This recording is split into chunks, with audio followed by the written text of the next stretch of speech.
right. So are we live now? Yeah, we are in fact live here at our absolute first episode of and what's it called? The Backstage Supercast with Freekbass and Rexavision. Yay! Woo! I, Yay. Super excited about this, Rex. I'm glad that we finally are able to combine our superpowers and make this happen. I've been wanting to do this for a really long time, and it was just a matter of finding the right person, that is like compulsive, obsessive about things all superhero like I was. And somebody that's also compulsive, obsessive about music too as well. So that makes it even better. So I'm very excited about seeing where our journey will lead us today and for many more episodes to come in the future. I am excited as well. I'm a lifelong comic book fan. You you threw our names out there fairly generously, but I want to say real quick that I'm a bit of a music journalist and Freekbass here, the gentleman who introduced everything and all that. Beyond being a comic book aficionado, he is also just insanely talented bass player. He's not going to introduce himself like that because that's a rough way to introduce yourself. But he is just an incredible musician, and he's also, as we were mentioning, a comic book fan. And there's a lot more crossover between the music community, like the musicians and the production workers. And I myself am a photographer and a writer and what you call a scene whore, something like that.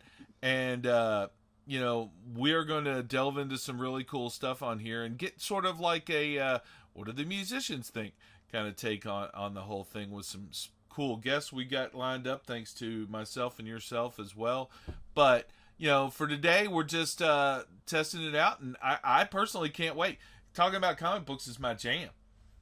Oh, I love it. Yeah, that's good. And what we're gonna the way Rex and I when we were talking to the show, Rex is definitely the jam on the comic book, so he's really gonna lead the charge on that, and then I'll try to take up the slack on my superhero movie knowledge, which Rex has plenty as well. So I think we should have between the both of us, we'll have plenty of geek talk for many nations over and many years to come. I agree. And one last note: seriously, go check out Freekbass. The dude already dresses like a superhero.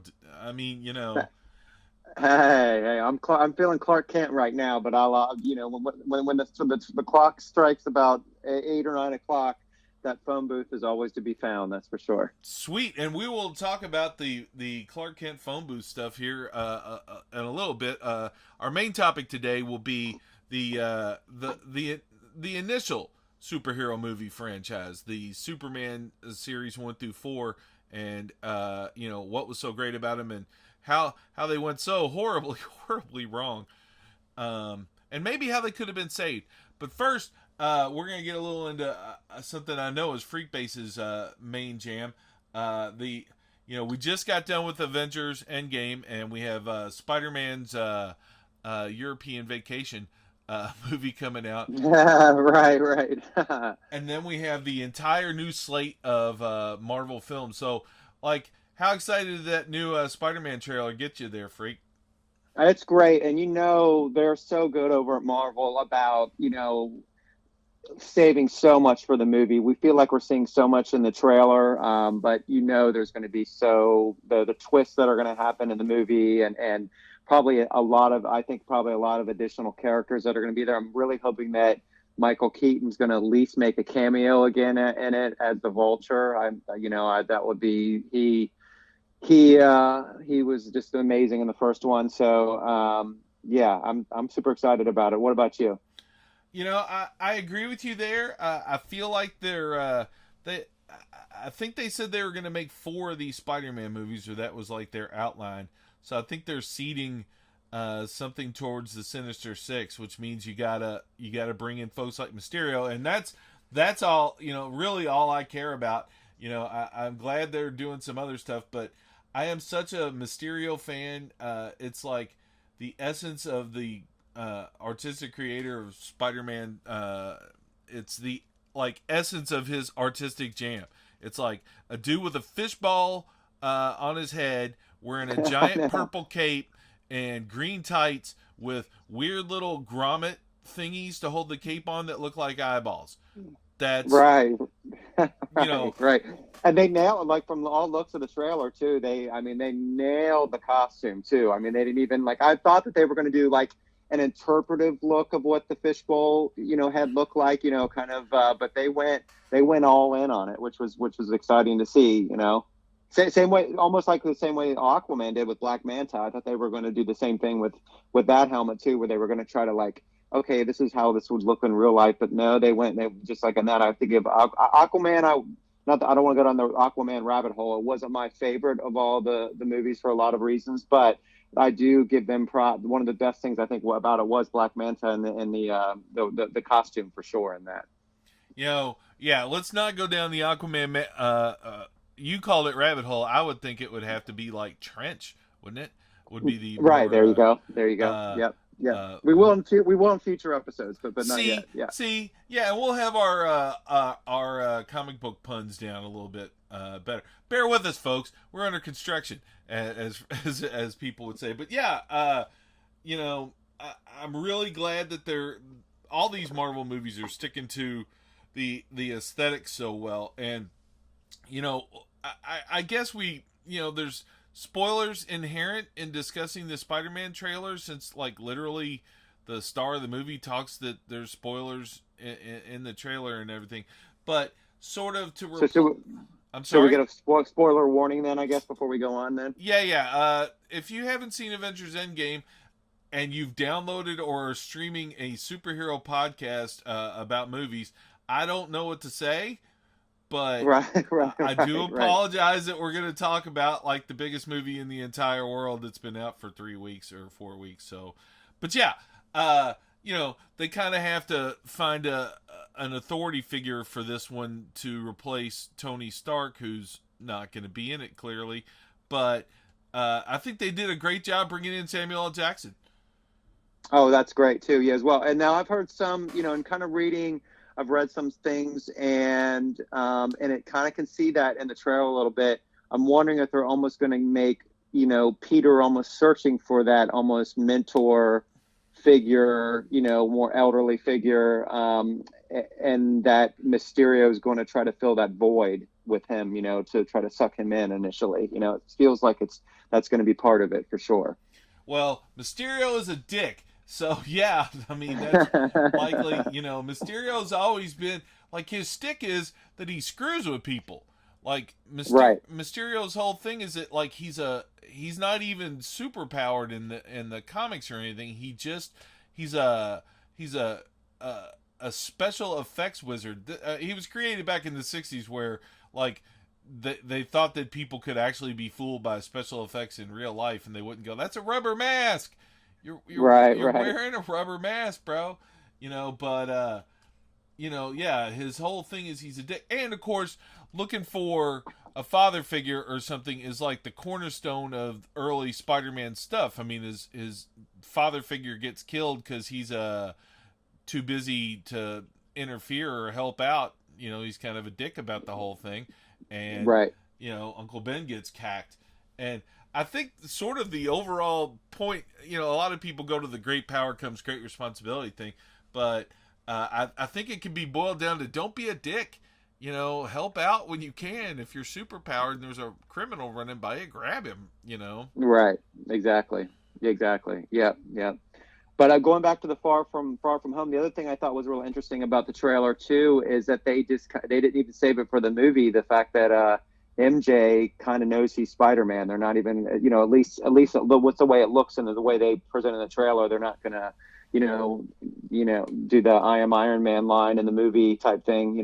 Spider-Man version for her at least. And it sounds like she's like over it and kind of knows that's the deal, which I thought was kind of interesting that they didn't save that little possible nugget for the movie itself, or that Easter egg for the movie itself. They just went ahead and put that in the trailer. What do you think about that?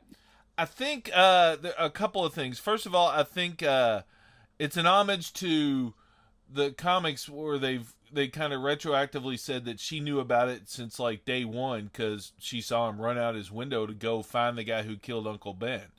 You know, Oh wow. that she Okay, was gotcha. visiting her aunt, and she just happened to look out the window, and there goes Peter Parker putting on his mask. The actual panel is like he's throwing his mask on as he's running out the window, and she's like, you know, they've just redrew it to be, you know, the modern version where she's just looking and he's putting on the mask. But Right. I think what I really like in the movies is that they're playing up, at least in that first one and all that, they're playing up his, you know, his scientific intelligence, and like in the school he's in, he's like on the debate or super math team or whatever, and like he's in the obviously the advanced placement classes, and you know, Right. so MJ to be there, you know, they're writing her as really smart, and he's not that good at hiding it. So yeah, I mean, I think what they're doing is, I think what they're saying is that's going to be kind of early in the movie. She's going to know who he is for, I would say maybe half of the movie. I would guess from Right. that, Right. and that there might be Right. some sort of an adventure where she helps too, as it were. Right. For sure. Yeah, definitely. I think she's definitely going to be a lot more dominant of a character in this movie than she was in the first one, because obviously it was the name escapes me, from Michael Keaton's daughter in the first one. That was kind of more obviously more his love interest, and she was obviously more the more female, you know, person they focus on. Although I mean, obviously, you know, Zendaya was in the movie quite a bit. MJ was, but this movie, I think she's going to be definitely more of a bigger role for sure. Oh yeah, she's a known. I can't remember her name either right now, but she's a known actress and was like really good. Like when they cast her, people were assuming that she was getting cast for some sort of good role. Sure. Yeah. So what do you think? What have you heard about the whole new slate of movies that we're going to be getting here in a while? Well, the one thing I thought was interesting, I don't know if you saw this that broke last week, but Disney announced like movies up to like 2027, like I think it was 2027 or 2028, like their whole entire slate, not just Marvel, but Marvel, Disney, all the subsidiary, film franchises that they have. And they had, I mean, it was like 2 to 3 Marvel films. Now they didn't announce what Marvel films they were, but they announced them all the way up to, you know, almost 10 years out, which I was like, wow. I know. I think some of the Avatar movies were in there too as well, which I think they actually announced like the actual specific Avatar movies for like, I think they're doing like 4 or 5 sequels, which is pretty crazy. Yeah, so it sounds like, I mean, you got to think that they have this whole thing at least semi planned out for the next 10 years, just like, you know, like they know whatever end game, you know, of course they're not going to call it end game, but whatever end game part 2 is, you know, in 2026 or 27, they know where that end result is, at least on semi paper where it's going to be, which I think is that's such the strong, I mean, that, you know, I like to go all honest here, right from our first podcast, just to let you know, I'm generally more of a DC person than I am, or have been, just more than I have been a Marvel person. Superman, Batman, etc. More my jam, just in general. But there's just no disputing the foresight of the whole Marvel movie franchise. You know, I wish DC. I like where DC's at right now. I think they're doing some. You know, I think they're starting to definitely find, since Walter Hamada took over, they're definitely finding their footing in terms of what works, what doesn't work. You know, in a nutshell, I think it's keeping the more solo films for them for now, at least, and not trying to jump. You know, they tried so hard, obviously, with the Justice League to try to make that DC's version of Avengers, and they did it way too quickly, as we know. Obviously, we know all the snafus that happened with that film, which that's a podcast when it's within itself. But with Marvel, there's just no doubting. I mean, you just go down that you're with it. I mean, I've only seen Endgame once. I don't know if you've seen it more than once, but I'm like, every day I'm like trying to figure out, and within my day, what part of my day can I carve out 3 hours for to go see this thing again? Because it's just like, I was so sucked into their world, you know, and it's just it's an amazing thing, you know? Well, I figured we would talk to our first guest next week a little bit about the Avengers thing, but you know, I have seen it more than once, and I have some very specific thoughts about why that movie is awesome. But the in general thing that you're talking about, or that we're speaking of here, the direction of what. Yeah, they DC definitely rushed Justice League, but Marvel just nailed it. Every one of these movies has a pretty good tone. There's a little argument to be said that, during the world building they got a little bit samey. You can Right. you can make an argument for that, and you know I will say that the conventions of the medium that they're aping have a little bit of the samey to it. I mean, there's every character has an origin story, and I guess there's something you can at this point. People have seen enough of these movies. I really think that people have seen enough of these movies where you could literally just start dropping people in the middle of a new superhero and just assume that their shit, makes sense somehow. But I don't know that the studios are ready to do that, because it's building the emotional connection. You have to do the origin stories and all that stuff. And DC, like you said, they tried to hop, skip, and jump past all that, but Marvel put in all the time. And the Avengers 4 thing, that was what really that was the culmination of all that time. And now, like you said, they got the whole next batch of 10 years worth of shit ready to rock.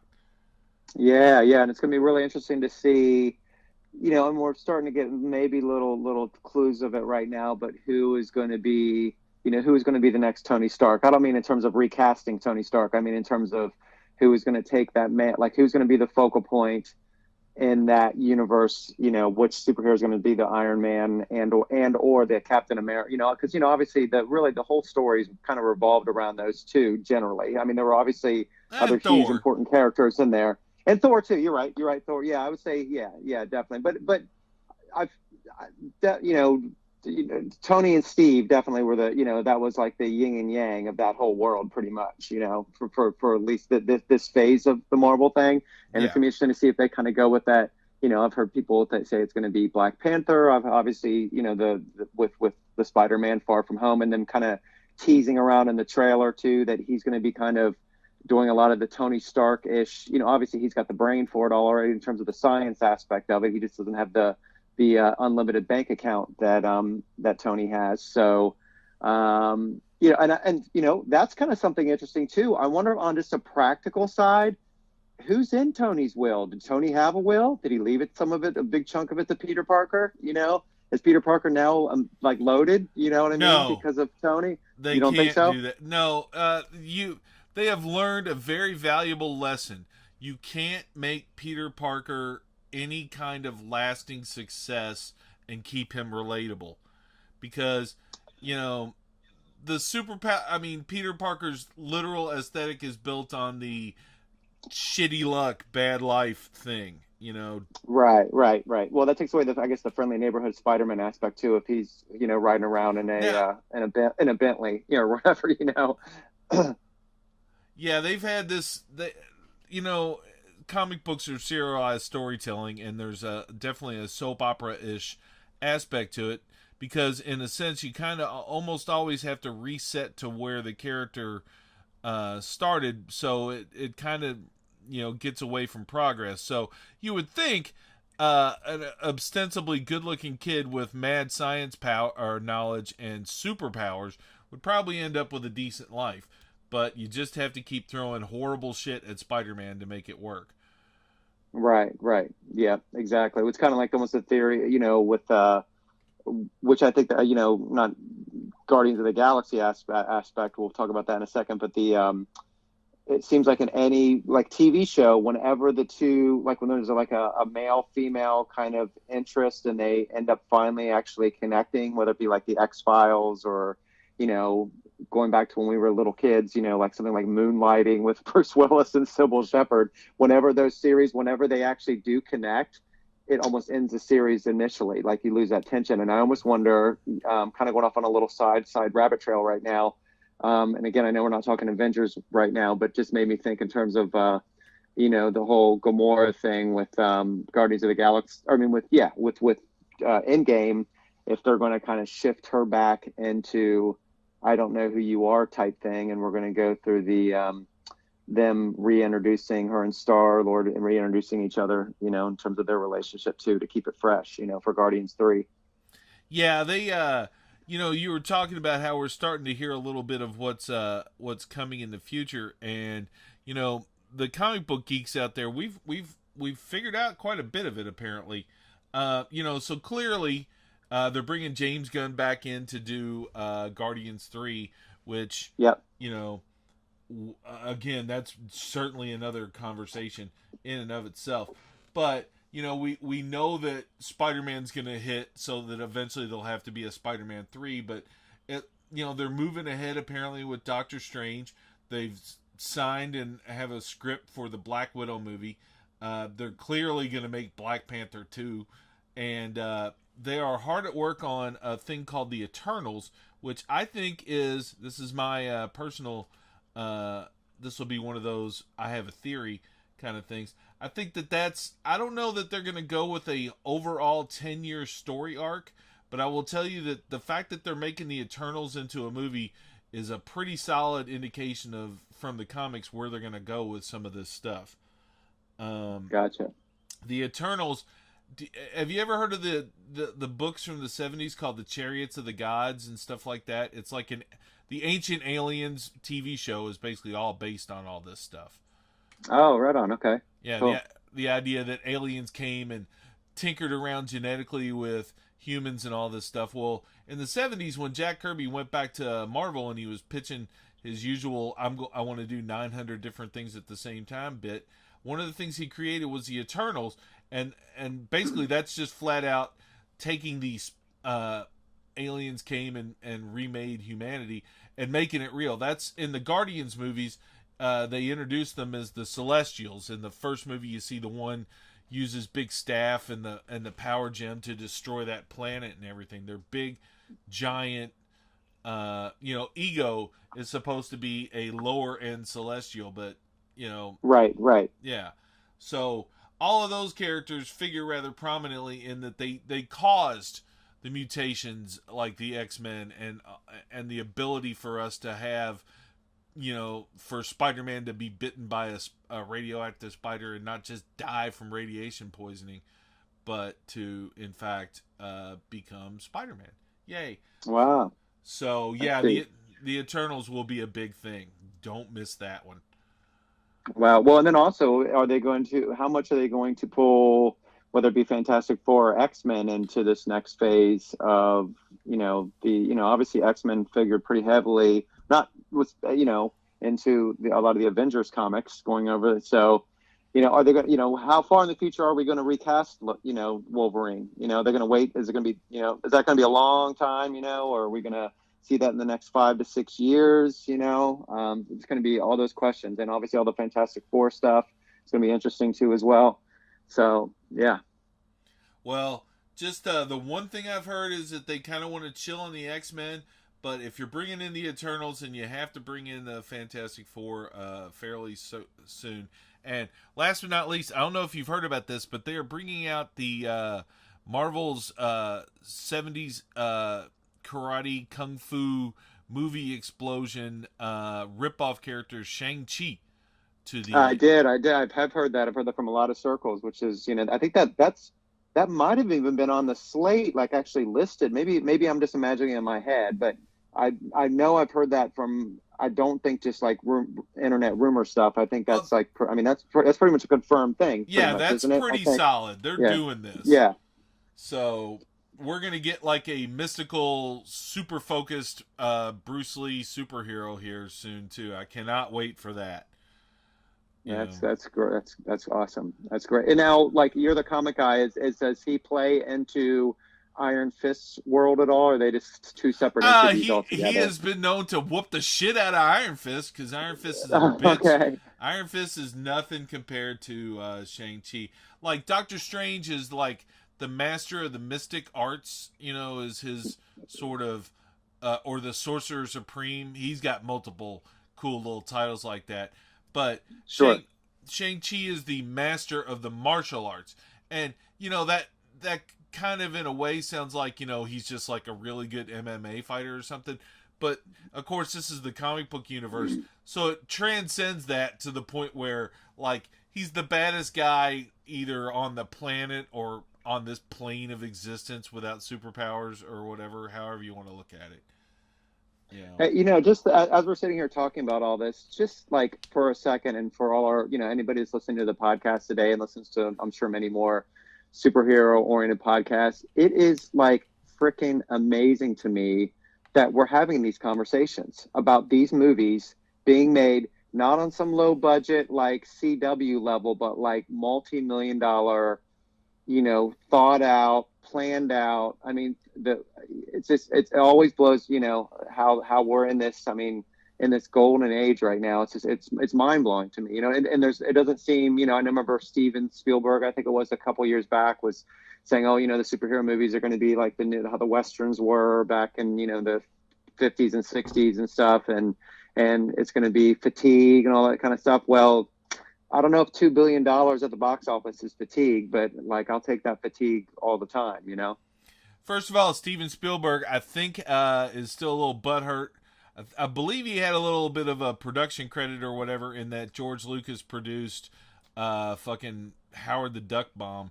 And, I thought about this when he said that. Like, if you want to compare it to the cowboy movies, it's a fairly solid analogy. But while you're at it, remember that the cowboy movies had like 40 years of being the biggest movies at the freaking box office. Well, 30, something like that. A fairly solid run. And the people are still making cowboy movies now. Right. That's a good point. It's right. like, okay, dude, then yeah, let's let this thing. But the overall thing, I was born in 1970, and a lot of comic book fans will back me up on the fact that I kind of grew up perfectly. I mean, it would have been nice to be a little bit older to be there at some of the beginning, but like when I was 7 and 8, the cosmic crazy shit was going on at Marvel. And then like in the 80s, when I was in that age, it was like the apex of a lot of Marvel and DC's, a lot of people look at that as the golden age when like Walt Simonson, Chris Claremont, and Frank Miller and shit were just handling all the main Marvel titles, and it was just crushing. But I grew up loving this stuff in a time where it was perhaps a little bit looked frowned upon to love this stuff. And to see this stuff now become, to walk around and see. The other day I went to a mall and I saw 11 kids wearing SpiderMan t-shirts. Just 11 kids. And yeah. I used to own a Spider-Man t-shirt, and I still actually have the Spider-Man t-shirt I had from when I was a kid. It doesn't fit, but I do love it.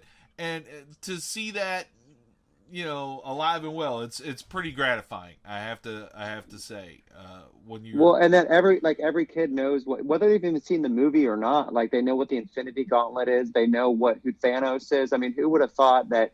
That's pop culture. I mean, it's seeped into, again, these are people that, my mom knows my mom doesn't pay hardly any attention to superhero movies more, unless I can kind of talk her into it. But she knows who all these characters are. It's amazing how much it's such a part of our culture now. It's unbelievable. This seems like a really good chance to bridge over to our main topic. Yeah, it sounds perfect. Yep, we're at the middle of the hour too, so it's even more perfect. I mean, beyond that though, if we're talking about stuff that's important to our culture, you can't get past Superman. Superman is the absolute most American of these icons. I mean, Superman was created by two immigrant Jewish kids to sort of be a hero. Their original version of Superman, for the record, had him as a villain, and they produced a black and white comic back then, but they saw more potential in using the character as a hero. And one last comic book background geeky thing: Superman is, at least in part, based on a pulp novel called Destroyer, that had a character, I think it was 1936, who's fairly similar to the original low-powered version of Superman, but he quickly became like literally America. Yeah. I mean, I don't know if you know about like what happened back in the day and everything, but like, Action Comics #1 came out and it blew people away. The cover of Superman lifting a car up and everybody running in fear. Like, it became a national thing. I mean, he launched the genre of comic books, and it was at a time when America was, screwed up and scared. It was like in the middle of the war and everything, and like, they had covers of Superman helping the war effort. Superman helped sell war bonds, and in the course of that, he like literally they wrote Superman on America's conscience, or at least its subconscious, and eventually that love led to a couple of movie serials and stuff. But and then in 1976, it led to the start of today's topic, the Superman movie franchise, and how it went right and how it went so horribly wrong. Dun, dun, dun, dun, dun, dun, dun, dun. Yeah. I'm glad we're here. It's these 4 movies. It's been, I've been doing my homework this week. Now, Superman 1, I've seen a million times, and I know that, and Superman 2 probably almost a million times, but I hadn't seen 3 and 4 in a while.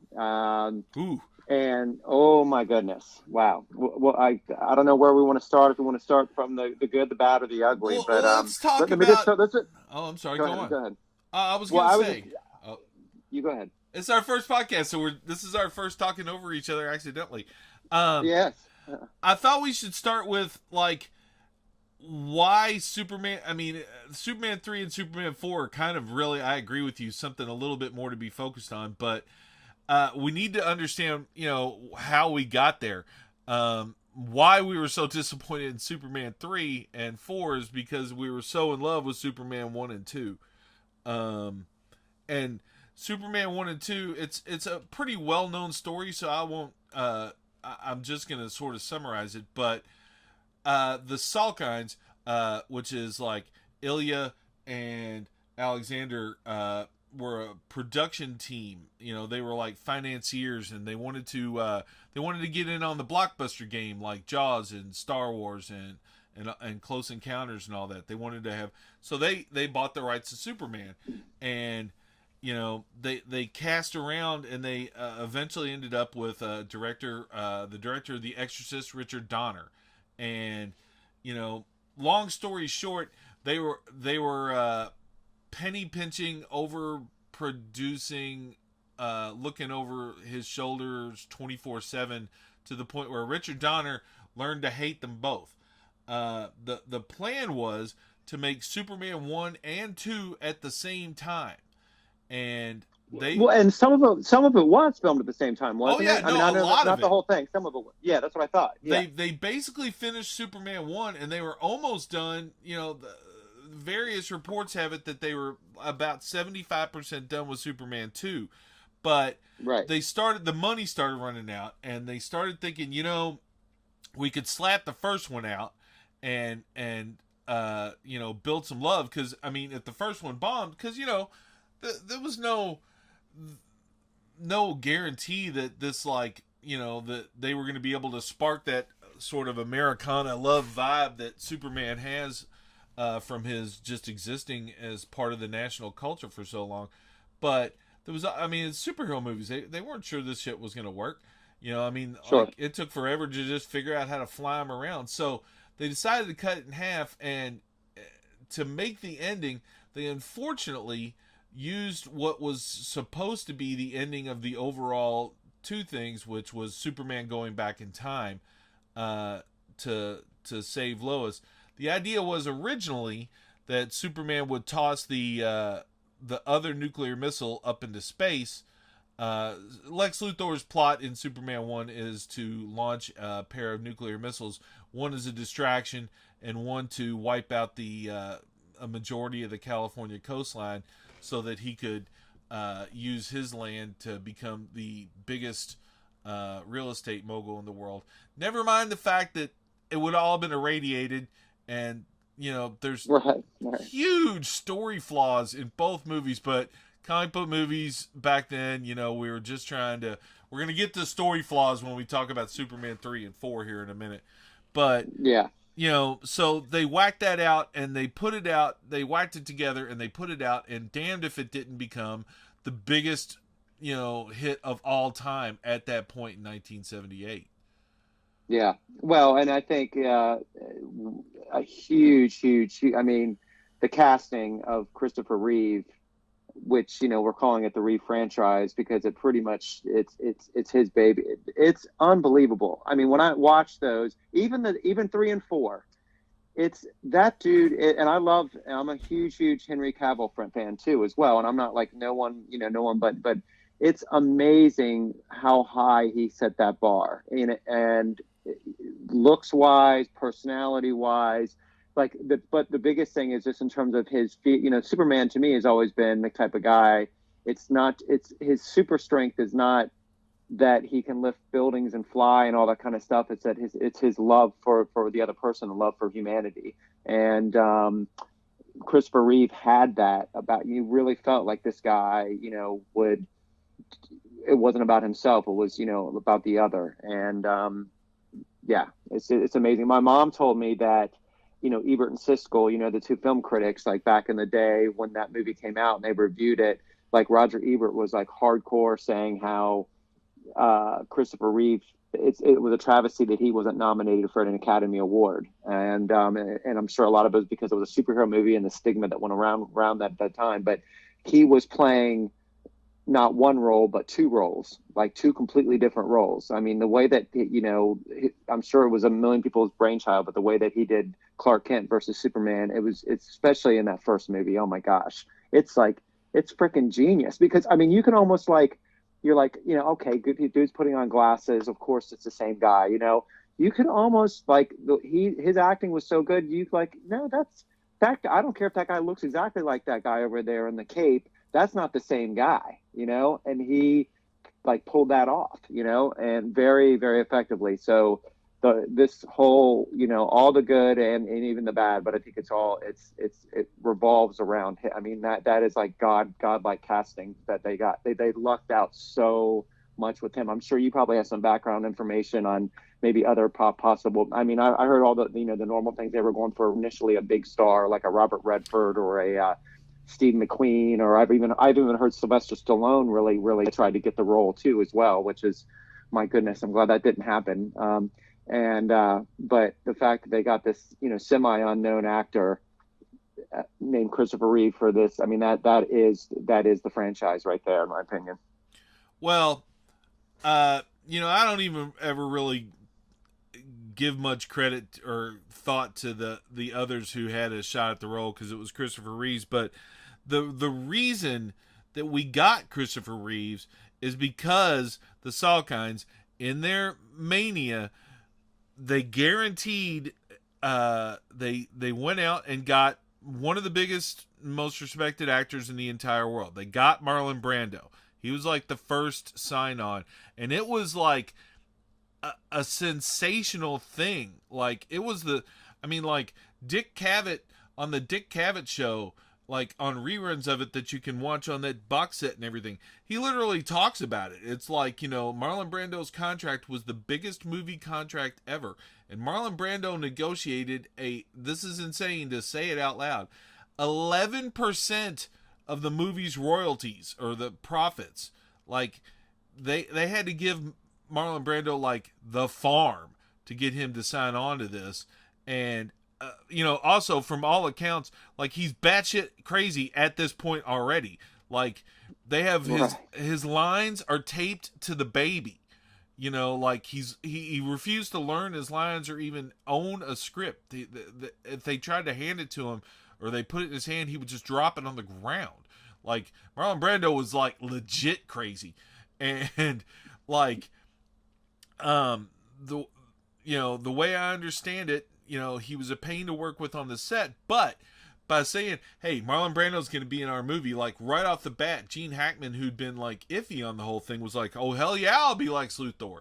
So sure. How I've heard it put is with the cachet of, and this is Richard Donner saying it, with the cachet of having, what's considered one of the great American living actors in your movie, and Gene Hackman, and at that point, at least, an early draft of the thing by Mario Puzo. He had the leeway to cast an unknown, to cast somebody who just looked like Superman, who was a good actor, instead of going for one of those named people. And it's exactly like you said. Christopher Reeve really did deserve at least a nomination for an Academy Award. I mean, the shit he pulls off, like you're talking about, where he hunches himself forward and he pinches his face and he slouches like he does. He pulls his shoulders around whenever he's Clark Kent. And and changes his voice quite a bit too, yeah, as well. I mean, he goes up in pitch, as that nerdy, like, higher pitched, versus this debonair Superman voice. The way he flawlessly goes between those two within one scene sometimes is just incredible. And talking about one scene, that movie contains a very famous movie bit of trivia. There's a moment where, when he first goes to fly Lois around the city, and she has that psychedelic "Can You Read My Mind" beat poem that she reads for no reason. There are some, I love Superman 1 to death, but there are some really, really off things in that movie. When he flies off to where there's a knock on the door, and she walks from the balcony through the set over to the door and opens it. It's a single camera shot, and they took the costume off him and dressed him in a special sort of tearaway, super fast put on Clark Kent outfit. It's just a few seconds. It's real, though. It's all one camera shot. Now, let me stop you there. Now, I've heard the opposite. Now, I've heard actually what they did for that scene here. Watch it with this in mind. I heard that scene, and I know exactly what scene you're talking about. When he comes to the door at the apartment, knocking on the door back as Clark, that when she's saying goodbye to Superman and he's flying off the roof in that scene, she's standing in front of a screen. That's a separate screen. I could be totally wrong. Yeah, I mean, and so, and I could be too, but I've heard this from a few different people. Like, and if you look at it like that, it almost looks like, she is like they filmed that, like he's there and she's standing in front of the screen, and it is one shot. I believe it is a screen, but I believe that is also Christopher Reeve. I don't think that that's actually New York in the backdrop, but I will. This will be a thing I look into.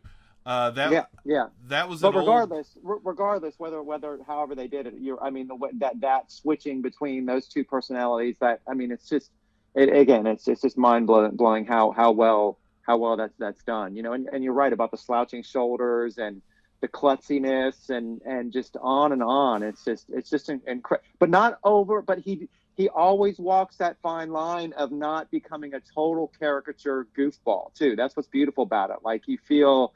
It's like that had to have been such a hard to make it that it wasn't just this comedy play where it's like, oh, there's crazy, silly Clark again, and he didn't go that far on it, and then, the fact that really the only in terms of on film at that point, at least the closest to them was, George Reeve's version of Clark Kent, at least for a reference point for Christopher Reeve, which is always still, that's a whole thing too. Reeve, all that kind of vibe. But when he was Clark Kent, he was pretty much exactly the same as Superman, same voice, same stature, everything, except that he had glasses and a suit on, There's a definite example of quality of acting difference. Christopher Reeve was, not super in demand, mind you, like he was getting solid roles, but he was a trained theatrical actor. Like, sure. he had appeared in a couple of different solid Broadway productions. So, he has mad chops. And the franchise. So, they built this wonderful story. The Richard Donner, filmed first two movies gave you this incredible heart. And, though the second one, Superman 2, kind of veers off the rails a little bit. As a kid, I didn't understand some of this stuff. Like, I saw Superman 1 when I was 8 years old, and it was the most magical thing I'd ever seen on a freaking movie screen. And I understood that some of it was going to be kind of cheesy, because Superman, the comics were actually a little bit cheesy themselves sometimes. But then Sure. Superman 2, I watched it and I loved it. Don't get me wrong. And Superman 2 is also the first film I ever got to see twice at a theater. Like, I didn't. Oh, wow. Yeah, my parents, we would go see a lot of movies, but we'd never see the same movie twice. And, Sure. we were visiting out of town, and like my mom was like, "Do you want to go see a movie?" Because it was like the middle of the afternoon, and we were all bored. And I was like, "Sure." And we looked at stuff, and nothing really. And she's like, "Do you want to see Superman 2 again?" And I was like, "Is that a thing? We can do that." Right. Well, then yes. But I'm sure as a not super comic book geek, I kind of wonder what you think of all this. But like when Superman started pulling out weird ass superpowers at the end of that one, I had some problems. Oh, you talking about with the laser eyes and the blowing on the gas tank, with that kind of stuff? No, Yeah. those are solid ass Superman powers. I'm talking about when he's fighting the Kryptonian criminals. I'm not gonna. I don't know that we need to summarize. All of them. When he you talking about with the like multiplying himself, and then the big S thing that he, like, the plastic whatever that is, he throws over. Family Guys even yeah. made fun of that. Right. Yeah. Well, I mean, of course, I chalked it all up to, like, he didn't normally have those powers, but only within the being in the Fortress of Solitude. That's at least mine. But when I watched that, that's what it seems like. As a kid and as an adult too, as well. I think of that as like those are like Fortress of Solitude specific powers. Yeah. Well, that's not a thing. I'm one of those comic book purists, and basically what that was the other Richard Lester, the other director, had to finish, the Salkinds fired Richard Donner. And they brought in a director that they had worked with named Richard Lester, who was very frugal with his, like, spending ways, and very economical with his filming ways. So he basically reshot a couple of inserts and stuff to other Richard Donner things to get credit to get that big director paycheck. You have to shoot. You have to be the lead director on 51% of the scenes of a final cut of the film, and sure, he took all the old Richard Donner footage and cut some inserts and stuff and reshot using literally the exact same shooting schedule. Some of the stuff. The scenes are almost identical, but he reshot them so it counts that he got that credit. And Richard Donner was just so pissed off that he refused to be involved in the project. Several the cinematographer or the director of photography, one of the two, I can't remember which, he passed away before Superman 1 was even done, so recapturing that same look was going to be difficult. And that's when, in my mind, the franchise starts to go off the rails in Superman 2, even though Superman 2 did mad money. Right. So, when did you first see these movies? Did you see them as a kid? Were you that, or you're younger than me, I believe. Yeah, I saw them on video, when I was growing up, but I didn't see them at the theater. But but it was still just as magical as everything you're saying too, as well. Seeing these things, it's like, when you're watching even a TV as a kid, that there could be doesn't matter what's going off in the room. You're so, at least for me, I was so tunnel vision on that kind of stuff too. It could have been anywhere. So, but yeah, I mean, with going back to 2 too as well. Now I think you did a posting the other day, maybe it was on Facebook or Twitter, about the director's cut, the Richard Donner's director cut, on Superman 2.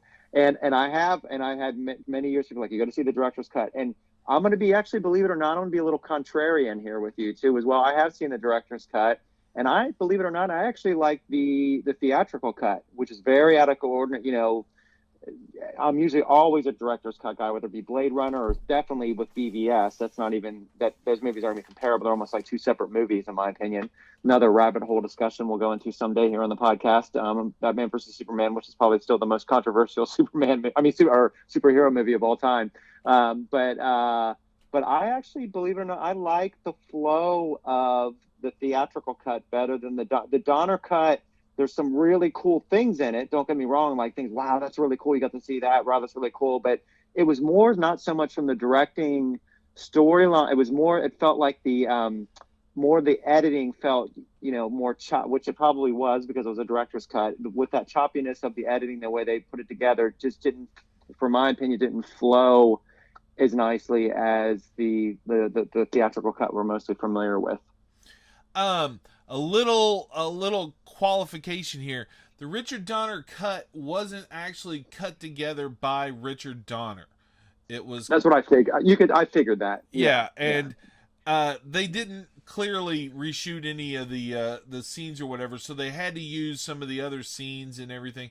I guess for me, seeing the Richard Donner cut, the reason I liked it so much is the footage just makes so much more sense. The storyline makes so much more sense. You get to see Marlon Brando for the callback to the first movie. It just makes more sense. But again, what is it? Intelligent people can disagree.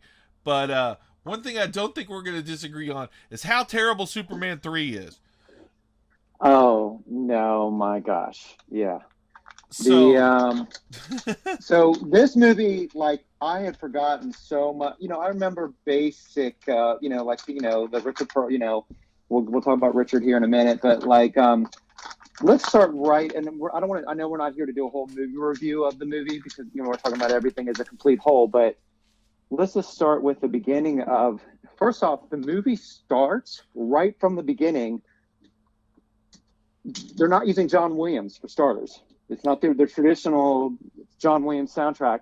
And it's like a comedy of, well, the movie actually starts off with Richard Pryor at the welfare office or something like that, trying to get, his paycheck for the week right from the beginning before they even start the opening credits. But when they do the opening credits, that was weird to begin with, but then they do the opening credits and it's like this comedy of errors things happen where this guy has somebody's painting outside and the paint thing falls on his head. Then he bumps into a gumball machine and it knocks gumball machines on there. The gumballs go all over, makes someone trips into, of course, the most cliche thing with the person with the glass walking across the street. And there's a mime who it's bizarre. And they're throwing little shots of Clark in there too, as well. It's supposed to be obviously Metropolis, but it's the whole precedent of the movie from beginning, from the first 5 minutes of it, is like, what is this I'm watching? It's like, it's not even just the weirdest thing in the world and the most cliche things in the world. And I'll be honest, between 3 and 4, believe it or not, I was super surprised. The first 20 to 30 minutes of 4 actually had me more sucked in as a superhero fan than 3 did. I think overall, probably if you had to, I guess if we had to rank between 3 and 4, 3 is probably a little better, overall, especially the budget's obviously way better than 4 was. That's pretty painful in 4 in terms of the budget. But in terms of storyline and, presenting who Superman was, 4 actually, they start off with the John Williams soundtrack, and 4, they still start off with it's really done really badly, but they do the big swoosh thing with the credits of the names, like how they did in the first 1 and 2 as well. That iconic, thing with the iconic thing, they did that with the fonts of the casting. But yeah, 3, and you and I were talking about this the other day offline here about just the casting of Richard Pryor. Like Christopher Reeve was already established star at this point. It wasn't like he was like that, maybe in the first one, yeah, we need a Brando, we need a Gene Hackman, this is kind of an unknown guy. We need that for the cachet of the film. But by this point, Christopher, besides Superman, I mean, he'd already done many other movies and was a proven box office success. Why Richard Pryor? And I love Richard Pryor too, don't get me wrong, I love him to death, but what, Superman Richard Pryor? And I know you have your theories on it, and we both do, and it's probably like there's a late night Hollywood party with someone right there. Wouldn't it be great? And he was making the Toy Story movies and all that kind of stuff then. So I realized he was a huge star at that point in the box office too. But you go from here. I don't want to. I'm kind of getting too deep in the rabbit hole, I think, right now. Well, first of all, I want to thank you for saying let's focus on the opening sequence of Superman 3 for a second, because when I rewatched it, literally I wrote 20 notes on that and then like 4 notes on the rest of the entire movie. That's how I was. Yeah. So the opening sequence, I can see their logic. Like, so okay, we're making the Superman into a serial now, so we're gonna have to, it's an action movie serial with some comedy in it. So they look to the James Bond films, in my opinion. James Bond films always open up with like a little sort of mini movie introducing the character, and sort of taking them on a small adventure. You see James Bond deal with like a single small situation, and that gives you an idea of who they are. So, I mean, I can sort of get behind what they thought to do and all that, but I cannot in any way, shape, or form condone what they actually did. Now, I have a thing. I actually figured out a way to save Superman 3 with a change or two, and to save Superman 4 with a change or two that I want to get to here in a minute. But that first, so that Richard Pryor sequence, America was in like a really bad place at that time. Inflation was super high. There was a gas crisis. There was, we had hostages being held in Iran. Like, it was a weird time.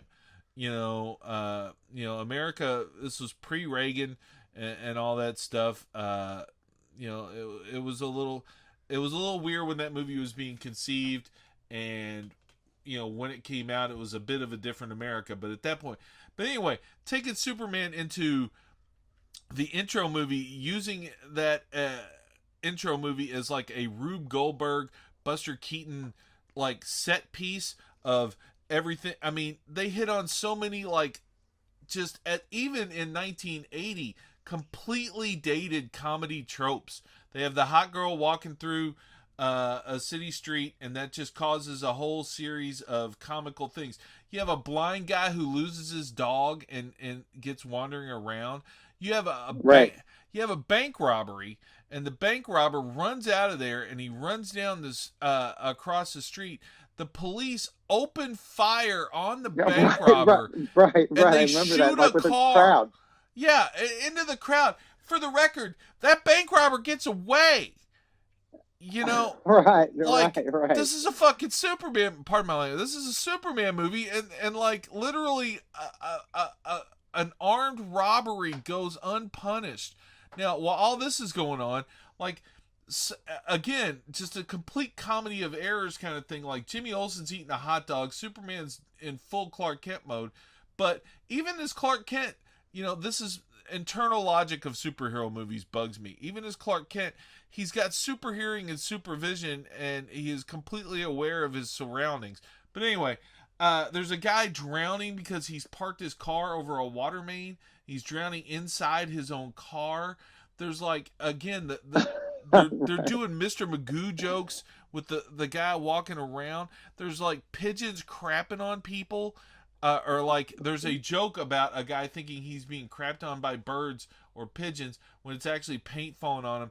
It's like, right. Well, that's the gumball machine thing. Yeah, I was talking about. Yeah, exactly. Yep. It's just so tonally off kilter. I mean, either it's a thrilling. Well, and don't forget, not to interrupt you, but don't forget, like I said, going back to, it wasn't on top of everything else. There was no iconic John Williams music. It was this, and ironically, it was which I looked up is the person that got credited for a lot of the music for it is Giorgio Moroder, which blows me away because he did like Scarface, and obviously he's worked recently with Daft Punk, and really great soundtracks too as well. But it's like, doesn't this particular one, it's almost like they took like the theme that John Williams created for Otis and Superman 1, the Otis theme. Like, it's like, it wasn't that, but it was like almost like a play on that theme versus like the iconic John Williams theme. It was just weird, So what happened was, when Richard Lester took over the production of Superman 2, when they fired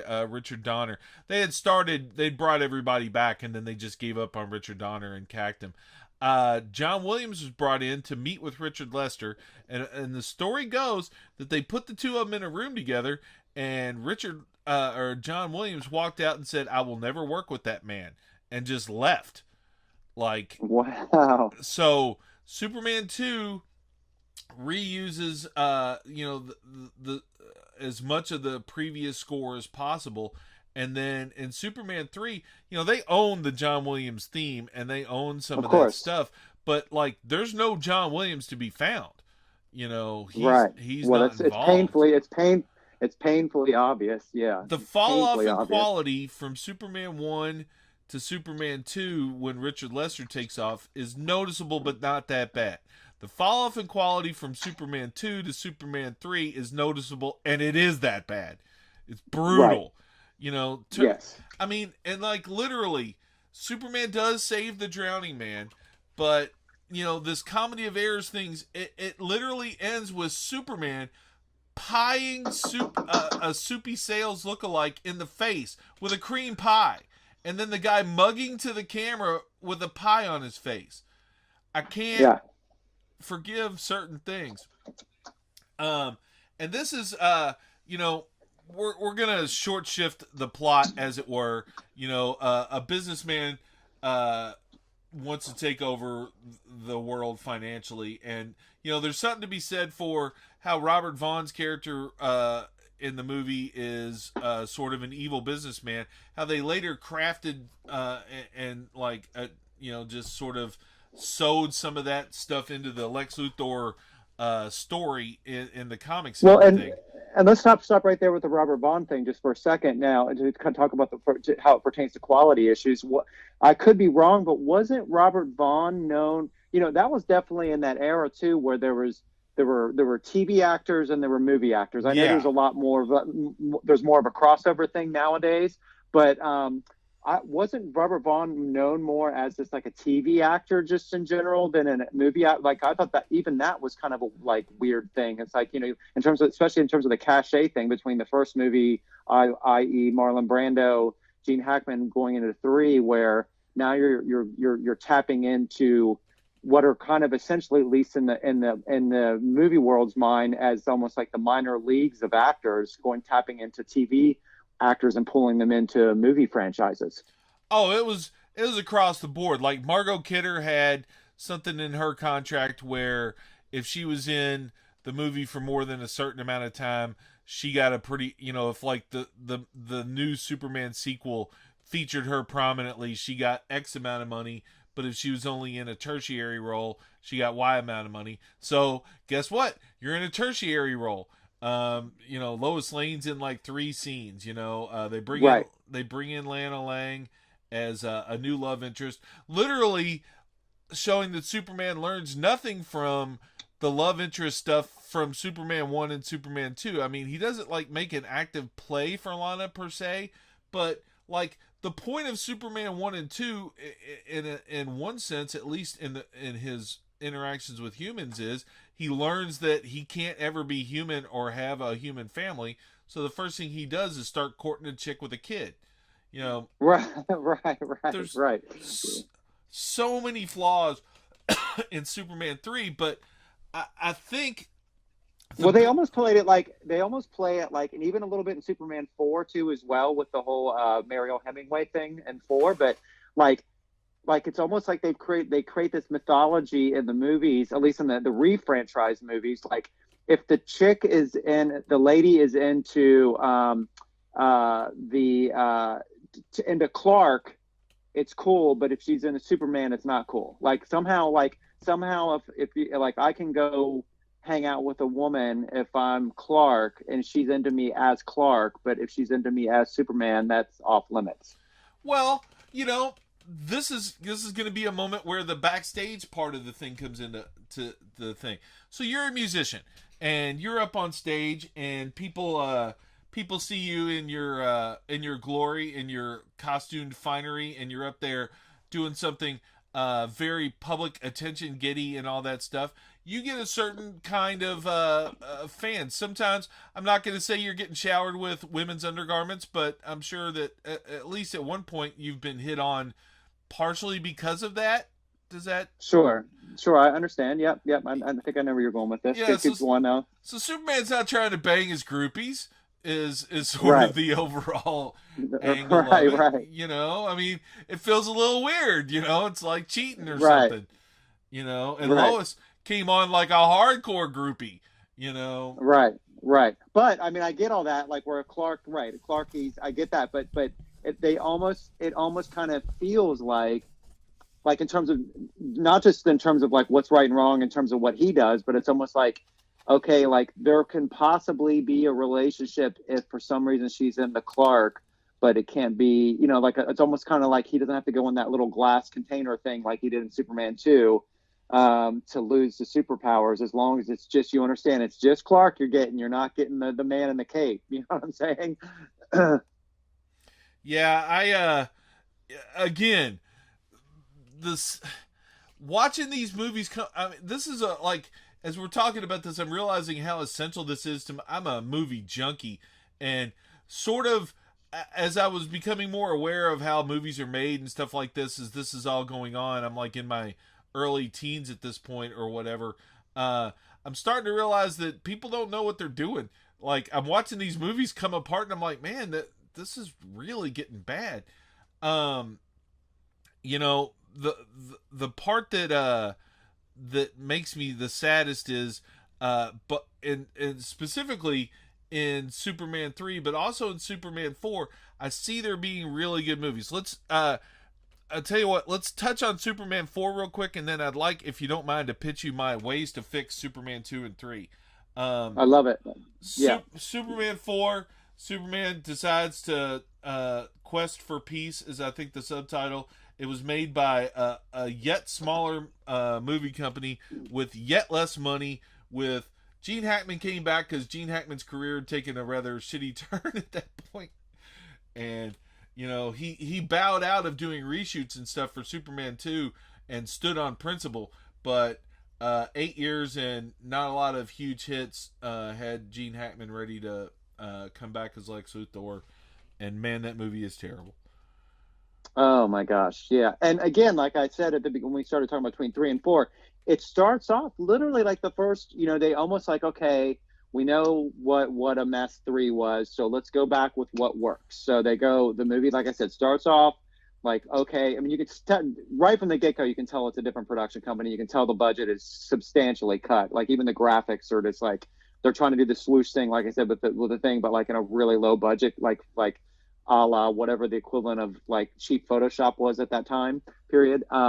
But they go back to the John Williams saying, obviously it was licensed music, it wasn't like original, but it was still, they went back to what worked, and they're like, okay, there was more of a serious tone, at least for the first 10-15 minutes of the movie.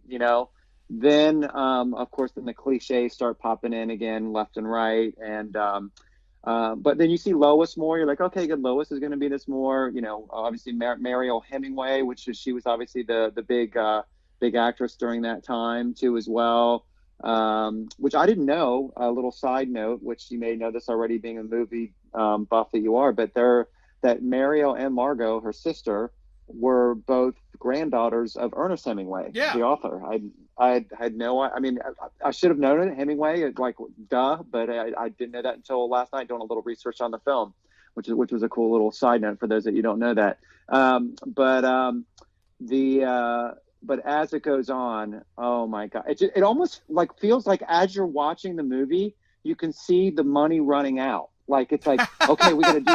I mean, like it feels that I think you're right.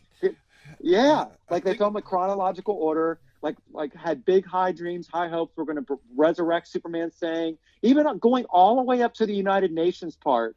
There's a couple little cheesy things in there, but when he speaks in front of the United Nations as Superman, kind of a semi-iconic type speech, it was like, okay, this has got like kind of a really cool precedent here. And then Nuclear Man happens, or I think that's what they call him. And then Nuclear Man happens. And then it's, you're going, then we're going down to, okay, what would become the CW world, or even the worst CW world of superhero movies. It was, that point, it's almost non-salvageable. But it, like we said, it feels like the money's running out as the movie's going on. And even the ending, and I'll let you talk, but even the ending, it feels like it was a weirdest ending. It was like, okay, budget's done, movie's over. There was no like definitive like bloom. Okay, let's go show him riding up in the sunset, which looked like actually stock footage from actually Superman 1 that they just brought over. With him around the Earth with the sun going behind him that looked like footage from almost 10 years earlier. But I could be wrong. But it sure looked that way. Yeah, it was just the weirdest thing, and it was such a shame because it and you'll notice, didn't even Christopher Reeve, wasn't he like maybe got like an executive producer like credit on that movie or something? So like the point of it is, the way I've always heard it, and I've done a little research, and there's some stuff to back it up. This is basically like an idea of Christopher Reeve's. It's like he didn't super want to come back. He wasn't super happy with Superman 3, as like the rest of the world wasn't either, and he wanted to. Real quick, Rex, did Superman 3? Do you know this? Like, did it? I mean, I'm sure it did. Did it like there wasn't Rotten Tomatoes back in those days, but like, did it get like just pretty much universally panned at 3? Was it like, okay, this is like a bona fide? Was it a bomb box office wise? It was not a bomb box office wise. It did okay, but I will say that they used up all of the remaining goodwill that they had from Superman 1 and 2. Like, right, people weren't ready to. People felt like, well, that was pretty terrible, but it wasn't like the worst thing ever, and we still got to see him do some occasional There was enough little Superman-y things in Superman 3 to keep everybody from rioting, per se, but there was nobody going, well, I can't wait to see 12 more of those. Right. That was not really a thing. So, no, it was pretty panned at the time, though. And the worst part was, a lot of the panning was basically saying, see, we told you they couldn't make a good superhero movie. The point of this segment is like how Superman sort of gave us the opportunity to have to talk about the origins of the superhero movies, and how Superman gave us a chance to have these things, but then it kind of wrecked it for us at the same time by Superman 4.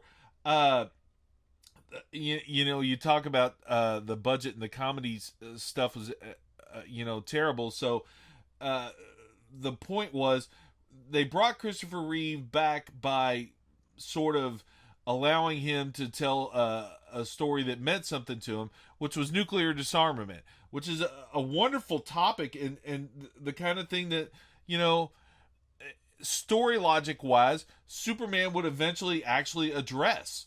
If Superman was real, which is the concept that the movies posit, then eventually he would go, you people with your nuclear missiles need to chill, because I can only catch so many of these things, and they bought some cachet on the subject by using nuclear explosions in 3 of the movies. Like, he has to, or 2 of the previous movies he has to deal with, the nuke at the start of Superman 2 that Richard Lester inserted to make up for. At the end of Superman 1, he was supposed to throw the other missile out into space. That was supposed to explode and free the criminals. And then the end of the theorized end of the 2-part Superman 1 into Superman 2 was that the criminals would start coming towards Earth in a cliffhanger, and we didn't get that. Oh, almost like a Infinity War / Endgame type scenario. They were trying.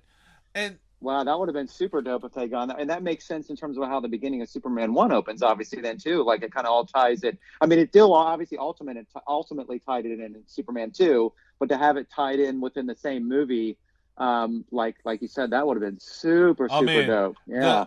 In a second, I'm going to posit you what we should have had, and it's just heartbreaking that we didn't have this series. But so they bring in Christopher Reeve, and he really wants to talk about nuclear disarmament, and they bring in one other really important topic. This is decades before Trump, but like, a very rich person buys the Daily Planet and starts skewing the headlines towards fake news and sensationalism. It's like, literally, you see the Daily Planet go the route of, one of these clickbaity kind of things, just with, crazy headlines and shit. And the story of like them hyping up a kid's question to Superman as to whether he could disarm the world, and all that stuff. It's a really good premise in a sense, but yeah, the nuclear man stuff. They also start in another way a weird superhero trope that pops up of wanting to get actors who look like the characters, but then not finding giant muscle builders, bodybuilders who could act as well. Like Schwarzenegger's the closest thing we ever had to that, and calling him an actor is generous at that point in his career and whatever. Right. But like they dubbed Gene Hackman's voice in to Nuclear Right. Man's, and there's no. I mean, we won't even talk about how Lex Luthor has supposedly been the greatest criminal genius of our time, but all of a sudden is a nuclear physicist capable of creating life, and all that stuff, or why Nuclear Man would have his voice, or or how he would have a costume by being born. There's just so many story flaws in that movie that are just I can't watch it. It hurt. I know. It hurt. It was really, it was like, again, when I started watching for about the first 20 minutes, I'm like, I actually like this better than Superman 3 for a good, like the good 20, like all the way up to where he gave the speech in front of the United Nations. I'm like, this has got my interest. This, the budget's low. I get all that, but it's like, I can ride with this. And then, about 25, 30 minutes into it. And it felt, not only that, I didn't time the movie, but it feels super short too. It felt like it was I don't know, felt like it was like 75 minutes or something like that. But again, it felt like it just like, okay, budget's out. We got to end this right now. But yeah, when it gets past a certain point, it gets so painful to watch, and it's nothing to do with Christopher Reeve. Well, even like some of the overdubs, like when he's fighting Nuclear Man, they do these overdubs of Christopher Reeve's voice of like him oofing and offing when he's getting punched and stuff, and it's so. Oh my gosh, it's just so like 1940s cliche, like, oh, it's just so hard. It was tough. It was really, really tough. And it was sad to see too, as well. And there's just the thing too, as well, with just Superman, you could tell that Chris Reeve wasn't totally into it because he hadn't been at the gym as much as he had in the first 2 or 3 movies, he's definitely, he's not like he's like overweight or anything like that at all. He's still thin, but he's definitely, that chest is not quite sticking out quite as far as it was, and those muscles aren't quite as pumped as they were, and you just kind of got even that he was still, I'm sure, very fit. It definitely had that vibe of, I'm not going to be Hugh Jackman in this one and spend hours in the gym getting ready for this role, You just said like 12 things that were wrong with that movie. I got like 95 other things that I could say, but it's just too heartbreaking. Yeah. I saw that movie I saw the first Superman the weekend it came out. I'd been bugging my parents to the point where they literally would have it was like, are we there yet? Are we there yet? Kind of level of take me to this movie, take me to this movie. The second Superman movie I saw twice at the theaters. The third Superman movie I did see the day it came out. That one, the Superman 4, I saw at like a second run dollar theater like months after, because I refused to go see it. It looked so bad. But right here is something a lot of folks talk about what it would have been like if the Richard Donner cut, if they'd never fired Richard Donner and we'd gotten a fully edited Richard Donner cut. And I'd like to talk just for a second about how I think we got screwed out of the greatest franchise of superhero movies of all times because of them firing Richard Donner. Okay, as we just said, the first movie would have ended with the Kryptonian criminals getting freed, which would have tied back to the intro, which would have wrapped it all up, and from a filmatic standpoint would have been great. The next one would have been him fighting the criminals. In his version of fighting the criminals in the second one, he actually gets to throw a punch, which is just something Superman goes through like all the first 2 or 3 movies without throwing a punch. And that's just brutal, as a comic book fan. But then we would have gotten a Lois who knew he was Superman, but then had that memory erased by him going back in time. So then Superman 3 comes around, and this is where I think they missed the biggest, the biggest mistake of the franchise would have been being that they were cowards. So you hire in one of the funniest men on the planet, Richard Pryor, and you hire him in to ostensibly be in a Superman movie that's kind of a comedy if you watch it, and you don't let him be Richard Pryor. If you had brought Richard Pryor in, and I'm talking angry, racial topic discussing Richard Pryor, and you make him that character, you make him a broke guy who can't get a break, who can't find anything, and you one thing, they give Richard Pryor, without any kind of attribution, sort of a superpower. Whenever he starts working on a computer, it'll do whatever he wants it to. Right. And they never really explain that. And so here, this is how I posit this.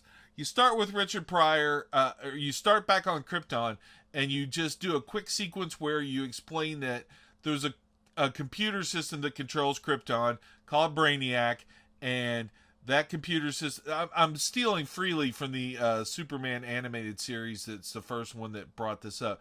But Brainiac, puts its core programming in another little ship and just blasts it off. Doesn't know anything about Superman's capsule or whatever, blah, blah, blah. Anyway, that thing eventually ends up on Earth. We meet Richard Pryor, who's just a down on his luck, angry. Make him angry. Make him, show the real black experience at that point in America. Richard Pryor was railing about it. Not that he actually knew what he was coked up and out of his goddamn mind, but, he had friends. He knew what was going on. So you counter that with Superman's, down home apple pie Americana, which honestly is super white bread. It's Midwestern. Right. And all that, and then you force Superman as a character to play off sort of his opposite.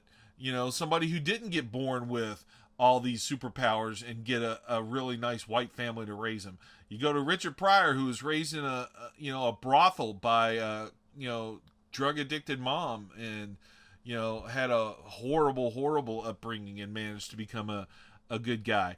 And then you somehow, movie magic, whatever, you give him, you explain that Brainiac is working through Richard Pryor without him understanding it. Richard Pryor still wouldn't understand why every computer he ever touches does whatever he says, but sure, that makes sense. And then the villain, Robert Vaughn, who what's his face, who pays for all of, who recruits Richard Pryor and then pays for the building of that crazy ass supercomputer at the end. That makes perfect sense. You just, you have the computer come alive. It kills Robert Vaughn's character and Robert Vaughn's sister and the surprisingly intelligent super hottie that Robert Vaughn is keeping as his hottie arm candy. And you make that supercomputer Brainiac. And then Richard Pryor and Superman have to work together to outwit the computer, Right. That the end. And then Superman becomes, at that point, you have the first movie, he's a strange alien who comes to Earth and starts to help. And the second movie, he deals with, the last remnants of his people. And then in this one, he starts to learn how to work with people who are different than him, and that speaks into what Superman is. Superman to me is, the ultimate American. He is an immigrant who comes here, and the first thing he wants to do is use his innate skills and talents to help everyone around him. That's like the American dream. Superman Sure. is America as far as I'm concerned. So then you have basically the living, breathing representation of America working to fix some of the injustices that Black Americans were suffering. I think That's an incredible fucking movie. Right. Yeah, And that's deep. That's deep. I like it. and Yeah. then, so here's how you fix Superman 4. You set it in the future. You set it 20 years in the future. Superman's been the only superhero on Earth for 20 years. Everybody's getting old. You can recast Lois, but you keep Christopher Reeves looking just like Christopher Reeves does, because Superman doesn't age. And now Superman, rather than a little kid asking him, you have like a nuclear accident, and Superman doesn't get asked to get rid of all the nuclear missiles. Superman just decides to get rid of all the nuclear missiles. Right. And then the rest of Superman 3, The Quest for Peace, should be the whole world realizing that, maybe Superman should be stopped. Then you have a whole different movie. You have Lex Luthor coming back out of retirement to make a nuclear man, but you have him doing it working with all the governments of the world. We got to figure some shit out. Let's get Lex Luthor. He's the only one who ever had any kind of a shot. And then also gets... Which they allude to, like that, not that whole concept you said, but one of the best lines actually that Lex has in the movie when he walks off dismissively to Superman about that. Superman makes a comment about why do you want to destroy the whole world, and he said something to the extent of, he's like, I don't want to destroy the whole world. No one wants a war. He's like, I just want to put the fear of war into everybody, basically, and that's kind of, which I thought was one of the coolest lines in terms of why he was doing what he was doing within the movie. Yeah, there's exactly what you said. Like the start of Superman 4 and like moments in there. It's one of those things where Superman's such a strong concept that you can't, even if you try, you can't completely screw it up. Superman's so good that, a thing that, any writer is going to find that. But, they've mined a lot of territory of superheroes going bad, and like, Watchmen was coming out kind of the same time that Superman 6 or 4 came out. It really would have been an interesting thing to, sort of give everybody that, what if Superman, was wrong? Or what if Superman decided to do something that everybody else wasn't automatically down with, like, take away the world's nuclear weapons without everybody's permission. Right. It would have been so that arc, that trajectory would have been Superman coming to Earth, Superman dealing with, like, being the last survivor of his planet by getting rid of the Kryptonians, Superman learning to work together, and then Superman learning that he can't solve everybody's problems as he does in that movie, but also through his actions, he gives the world something to unite against himself, and Superman just has to leave. Yeah, I love it. That's great. Now let's kind of finish this up. Also thinking about that movie came out. I checked this too. It came out in 1987, right? Yep. It's bizarre to think just 2 years later, one of the best superhero films came out too, with Batman '89. That was only 2 years later that came out, which is hard to believe that those two were that close together. It seems like the Superman 4 was probably at least 10 years before Batman '89 came out, but it wasn't, which is bizarre to think. And then think about this, how Batman, that franchise in a different way almost went down the exact same path. You know what I mean? Where 1, 2, 3, and 4, and each one progressively, again, another podcast I love too. And some of my superhero podcast friends out there too. There's a lot of controversy about that, and again, that's a whole other subject. But yeah, with 3 and 4 too, especially obviously, especially Batman 4 or Batman and Robin, I guess what war is called. It's almost the equivalent of Superman 4 in terms of quality. There's more of a budget involved, but it was definitely on that same, at least in terms of the critics, it's definitely in that same ballpark. I would be hard put as to say which one was worse. And I definitely want to do a sort of an Echo podcast chat sometime in the future about the Batman series, that first Batman series, because I agree completely with squandered stuff. Plus, I have a really fun story about the seeing Batman the day it came out and what happened to me that night. But anyway, I think we've covered the tragedy of the Superman series and But this end on a positive note, saying about that. I mean, even with all the bad and the ugly parts, the good parts. I mean, it's just still, I think ultimately Christopher Reeve is always going to be remembered in such a positive way. Of, a friend of mine online, Zaki Hassan, who has his own incredible podcast too, a great writer also as himself. But he had mentioned he had posted, this is about a year ago, someone had reissued one of the statues of with the Christopher Reeve version of Superman with the red trunks. Obviously he wears the red trunks, and now it's with the whole Zack Snyder and the Superman we're in now, we don't see the red trunks anymore with the underwear on the outside of the suit. And Christopher Reeve had a way, and it was so much of, again, it was Christopher Reeve to be able to wear that outfit. In theory, that if I told you what it was, you would think it was silly outfit, but made it seem totally believable. And like you said before we even started this podcasting stuff, that tagline they had, if you'll believe a man can fly. Yeah, part of it was visually what they did with him flying, but the Christopher Reeve part is the part that made us believe a man could fly. Oh, he sold it, and I was definitely heading towards a positive note. I will never, ever, ever. You can make as many bad other Superman movies as you want, but I will never, ever forget being in the theater, seeing Superman 1, and just how much of an impact. You can't see this because this isn't one of those podcasts where you watch it too, but I have literally a wall of Superman statues, signs, framed prints. I am as big a Superman junkie as is probably out there. And that's, again, why I've not only spent 20 years, 30 years trying to figure out how to fix those movies, but why they pissed me off so bad to begin with. But yeah, Superman, it started what we're talking about now. Real quick, I wanted to throw out just one comic book thing. We're gonna talk about comics off and on, and to a little bit lesser extent.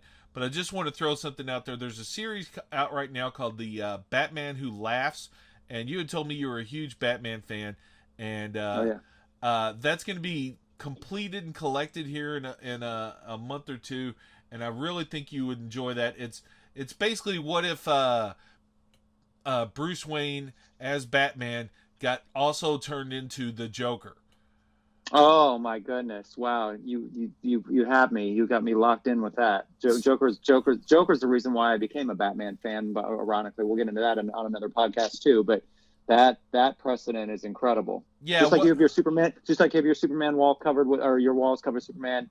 I've probably got a million Joker statues within my recording studio down here too, as well. Nice. So that's yeah. You told me that was your through line, that you were a huge Joker fan, and I was looking for a comic to. I won't make every one of these like a suggestion to you thing. There'll be some times where I just throw out like a good story I think everybody should know about and all that. But this one I've been reading it, and it's just been super fun.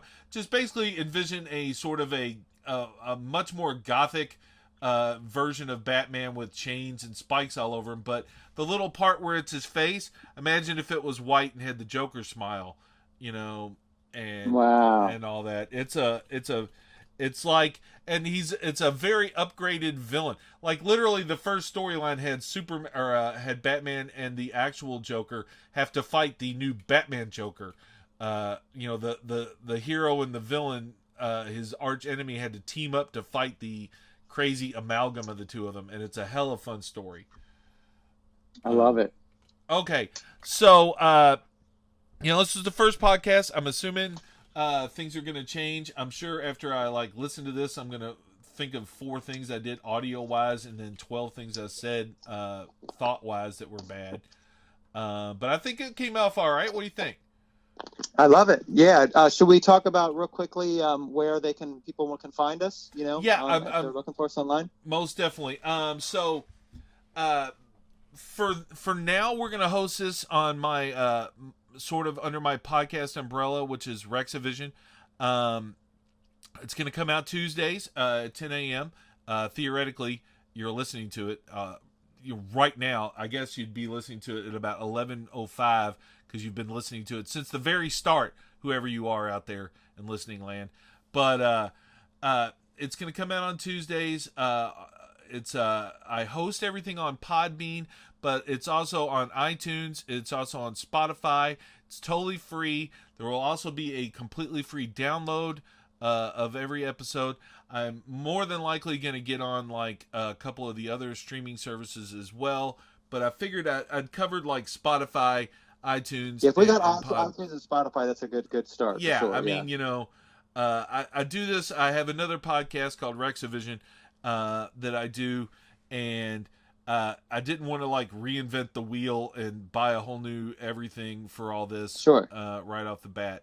But who knows, if this thing blows up, we might end up having to quit our other jobs and just do this once a week. We are planning on doing this weekly. There will be occasionally sort of pop-up episodes, like, the Spider-Man trailer dropped, and Freekbass and I, we were instant messaging about it, and in a new world where we had this podcast, we would just record a 10 or 15 minute episode where we just talk about the podcast. Right, an emergency, almost like an emergency type podcast. Yeah, like for breaking news, like when they announce the new Batman or something like that, because that's going to be definitely an emergency one when that goes. Yeah.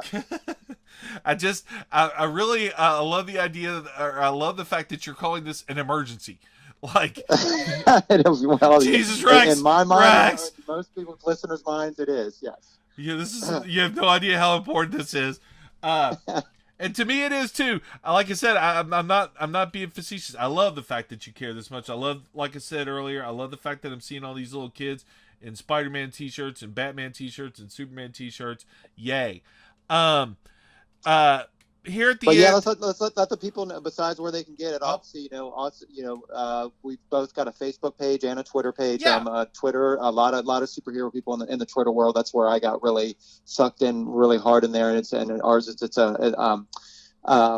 Backstage Suit, like that. It's you can search Backstage Supercast, that'll come up too as well. But the actual technical name is Backstage Super, just because Twitter only lets you use so many letters. So that's at Backstage Super. So make sure you follow us there.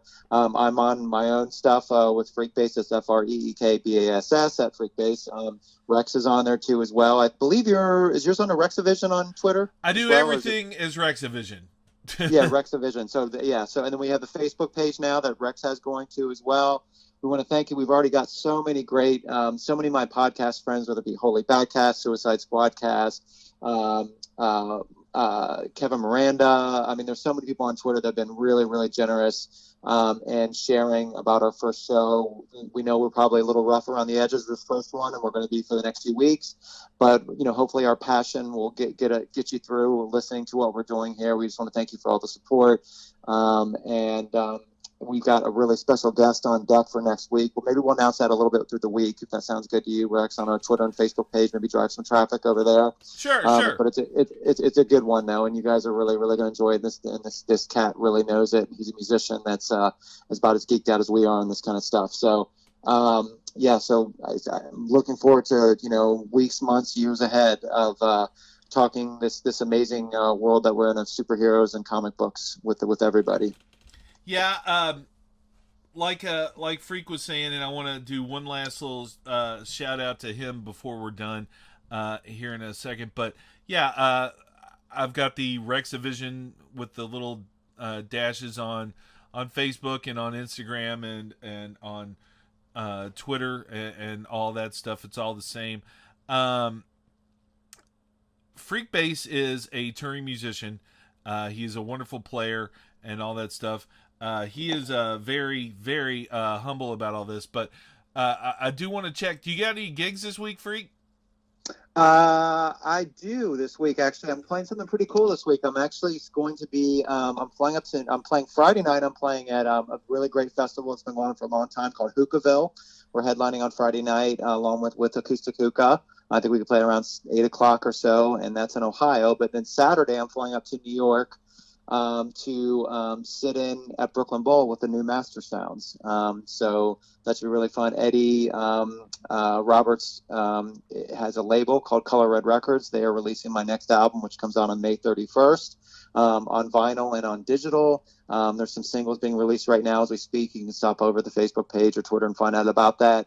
But we're going to do a couple of, at least one or two songs off the new album with me playing them with new Master Sounds at Brooklyn Bowl in New York. Actually in Brooklyn, New York on this Saturday night. So I'm really excited about that. And it's always a pleasure playing with Eddie. He's a very great guy to be around. So it's kind of what we got going on in the very, very immediate future.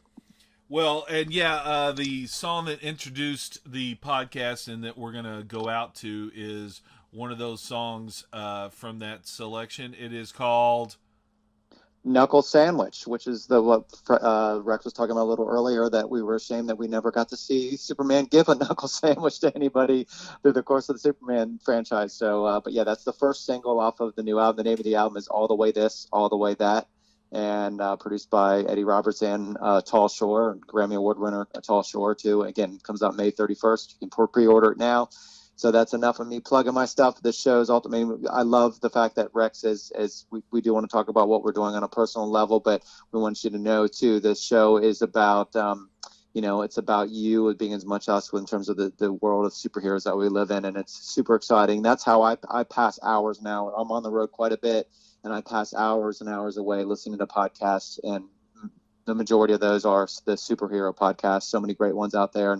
And we just thought it'd be great to be able to share a little bit of why it makes us tick, and hopefully you'll enjoy that too as well.